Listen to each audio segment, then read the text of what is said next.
নারী শক্তির সাফল্য ও সংগ্রামকে সম্মান জানাতে সোমবার আগরতলা প্রেস ক্লাবে অনুষ্ঠিত হয় সানরাইজ বীরাঙ্গনা অনুষ্ঠান। সমাজের বিভিন্ন ক্ষেত্রে অবদান রাখা রাজ্যের 20 জন কৃতী নারীকে এদিন সম্মাননা প্রদান করা হয়। পাশাপাশি স্পোর্টস স্কুল, মহিলা ফুটবল টিম ও এগিয়ে চলো সংঘ মহিলা ক্রিকেট দলকেও সম্মানিত করা হয়। অনুষ্ঠানে প্রধান অতিথি হিসেবে উপস্থিত ছিলেন সমাজসেবী নীলাজনা ঘোষ। বিশেষ অতিথি হিসেবে উপস্থিত ছিলেন আগরতলা প্রেস ক্লাবের সভাপতি প্রণব সরকার ও ভূপেন্দ্র চন্দ্র দত্ত ভৌমিক, ট্রাস্টের চেয়ারম্যান সঞ্জয় পাল। অনুষ্ঠানের অন্যতম আকর্ষণ ছিল ত্রিপুরার প্রথম নারী ব্যান্ড মেঘ বালিকার সঙ্গীত পরিবেশনা।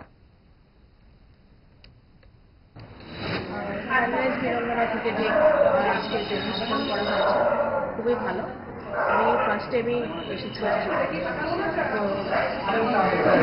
এসে দেখলাম আন্তর্জাতিক নারী দিবস উপলক্ষে এই প্রোগ্রামটা করা হয়েছে। অ্যাকচুয়ালি খুব ভালো হয়েছে যে তারা কালকে ডেটটা চুজ না করে আজকে ডেটাটা চুজ করেছে। এগিয়ে যাক, এটাই আশা রাখি।